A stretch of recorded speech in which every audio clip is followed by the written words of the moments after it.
بسم اللہ الرحمن الرحیم۔ السلام علیکم ورحمۃ اللہ وبرکاتہ۔ صلی اللہ علی حبیب محمد وآلہ وصحبہ وبارک وسلم۔ اچھا، میرے میاں جان جاب کرتے ہیں، ان کے ایک دوست ہیں، انہوں نے اپنا ایک مشاہدہ ان کے ساتھ شیئر کیا۔ وہ کہتے ہیں کہ کئی سال پہلے انہیں فالج کا اٹیک ہوا تھا، اس کا علاج کروایا، الحمدللہ وہ بیماری سے تو نکل آئے، لیکن ان کا ہاتھ پاؤں سن ہو جانا، اس میں بالکل بے جان ہو جانا جسم، کہتے یہ مرض ان کو پھر لگ گیا۔ اس کی بھی کافی میڈیسن کھاتے رہے، وقتی آرام آتا تھا، لیکن بیٹھے بیٹھے کرتے کبھی رائٹ ہینڈ کبھی لیفٹ ہینڈ، یہ بالکل اس کی طاقت ختم ہو جاتی تھی، کوئی چیز نہیں پکڑ سکتے تھے، یعنی کوئی کتاب یا پلیٹ وغیرہ نہیں ہوتی تھی اتنی طاقت کہ وہ اس کو اٹھا سکیں۔ اسی طرح ان کی لیگز کے ساتھ تھا، رائٹ یا لیفٹ فٹ کہتے ہیں کہ بیٹھے بیٹھے سن ہو جاتا تھا اور پاؤں کی حرکت نہیں ہوتی تھی، یعنی چند سیکنڈ کہتے اسی طرح اسی کنڈیشن میں وہ ساکن رہتے تھے۔ اس کا بھی کافی علاج کراتے تھے، لیکن وقتی آرام آتا تھا، کہتے پھر میں نے قصیدہ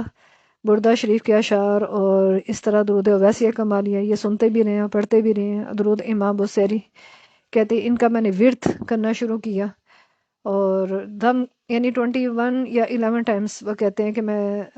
کسی بھی 3 نمازوں میں اس کو پڑھ لے کے دم کرتا تھا اپنے اوپر، اور کہتے ہیں کہ یقین کریں کہ چند ماہ میں ہی ان کی یہ کنڈیشن ان کی بالکل ٹھیک ہوگی۔ جس دن ٹائم ہوتا تھا 100 ٹائمز پڑھ لیتے تھے،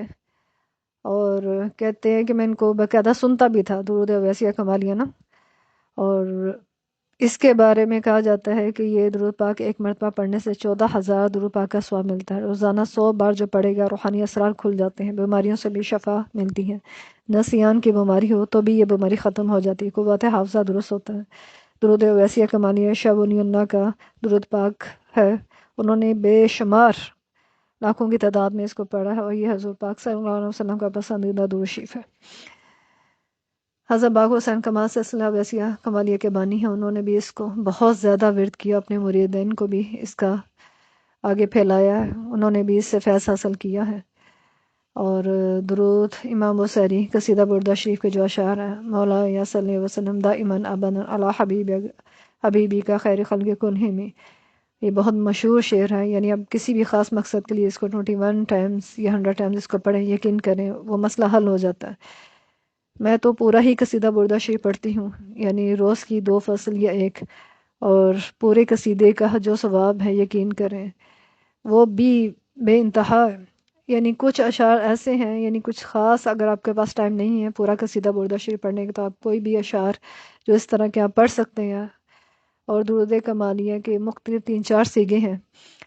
اور جو سیگا آپ کو پسند ہے آپ اس کو اپنا ورد کر سکتے ہیں۔ اس میں سے یہ ہے صلی اللہ علی النبی الامی الکریم وعلی آلہ وصحبہ وسلم، میں نے اس کو ورد کیا ہے،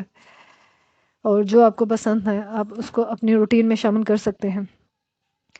اچھا، قرآن پاک کو ہمیشہ تجوید و قرات کے ساتھ پڑھنا چاہیے۔ میں نے آن لائن کلاسز لی ہیں، 2 سال مجھے ہوئے اس فیلڈ میں، قرآن و تفسیر کی بھی میں نے کلاسز لی ہیں۔ اب یقین کریں بالکل بھی مشکل نہیں ہے، قرآن عربی میں نازل ہوا ہے، اور اس کو معروف پڑھنا چاہیے نہ کہ مجون، اور قرات کے ساتھ تجوید کے ساتھ یقین کریں ایک ایک حرف کے بدلے 10-10 نیکیوں اس کا یقین گنا بڑھ جاتا ہے۔ اور اب تو گھر بیٹھے ہمیں یہ سہولت ہے کہ آن لائن کلاسز لے کے ہم یہ کورسز کر سکتے ہیں، کہیں جانا نہیں پڑتا، جو جا سکتے ہیں کہیں پہ مدرسہ یا کوئی ادارے پہ تو وہاں جا کے سیکھ سکے، اور اس کی بھی اپنی زندگی میں اس کو شامل کریں۔ بے شک 1 رکوع یا 2 رکوع تجوید و قرات کے ساتھ پڑھیں، اور جتنے بھی جو عربی کے جو درود شریف کے سیغے ہیں وہ بھی قرات کے ساتھ پڑھنے چاہیے، اس کا ثواب کئی گنا بڑھ جاتا ہے۔ اسی طرح حضور صلی اللہ علیہ وسلم کی سنت مطہرہ کو مضبوطی سے تھامے رکھنے کا جو بیان ہے، اس میں چند احادیثیں ہیں، کیونکہ احادیث میں پڑھتی رہتی ہوں، کچھ میری نظر سے گزرتی ہیں کہ میں آپ کے ساتھ شیئر کروں۔ اچھا، سید الاستغفار کے بارے میں کہا جاتا ہے کہ یہ صبح شام 1 مرتبہ جو شخص پڑھے گا، اگر صبح فجر کے بعد پڑھتا ہے، شام کو اس کا انتقال ہو جاتا ہے تو وہ شہید کے درجے میں آتا ہے، اور اس کا کوئی حساب کتاب نہیں ہوگا۔ جو مغرب کے بعد 1 ٹائم پڑھے گا تو صبح ہونے سے پہلے وہ انتقال کر جاتا ہے تو وہ بھی شہید کے درجے میں۔ یعنی کبھی ہمارے پاس ٹائم نہیں ہوتا، اتنی بزی لائف ہوتی ہے کہ ہم 100 ٹائمز کوئی تسبیح استغفار کی کر سکیں، تو آپ سید الاستغفار چند سیکنڈ لگتے ہیں، آپ اس کو پڑھ سکتے ہیں، اس کو بھی لازماً اپنی زندگی میں ایڈ کریں۔ حضرت ابو ہریرہ رضی اللہ عنہ سے مروی ہے کہ حضور نبی اکرم صلی اللہ علیہ وسلم نے فرمایا، جس نے میری اطاعت کی سو اس نے اللہ تعالیٰ کی اطاعت کی، اور جس نے میری نافرمانی کی اس نے اللہ تعالیٰ کی نافرمانی کی۔ امام مالک رضی اللہ عنہ روایت کرتے ہیں کہ حضور نبی اکرم صلی اللہ علیہ وسلم نے فرمایا میں تمہارے پاس 2 چیزیں چھوڑے جا رہا ہوں، اگر تم انہیں مضبوطی تھامے رکھو گے تو کبھی گمراہ نہ ہوگی، یعنی اللہ تعالیٰ کی کتاب، اس کے نبی صلی اللہ علیہ وسلم کی سنت پر عمل کرنا۔ حضرت ابو ہریرہ رضی اللہ عنہ سے مروی ہے کہ حضور نبی اکرم صلی اللہ علیہ وسلم نے فرمایا میری سنت کو اس وقت مضبوطی سے تھامے رکھنے والوں کے لیے جبکہ میری امت فساد میں مبتلا ہوگی شہید کے برابر ثواب ہے۔ آج کا جو دور جا رہا ہے وہ یقین کرے فساد، فتنے کا، جنگوں کا اور برا دور ہے۔ ہر جگہ یعنی فتنے پھیلے ہوئے ہیں، شر پھیلے ہوئے ہیں۔ آپ اس میں کوئی بھی سرکار دو عالم صلی اللہ علیہ وسلم کی سنت کو پھیلاتے ہیں یا اس پہ عمل کرتے ہیں یا آگے شیئر کرتے ہیں تو یقین کریے یہ شہید کے برابر ثواب ہوگا۔ اس حدیث کی روشنی میں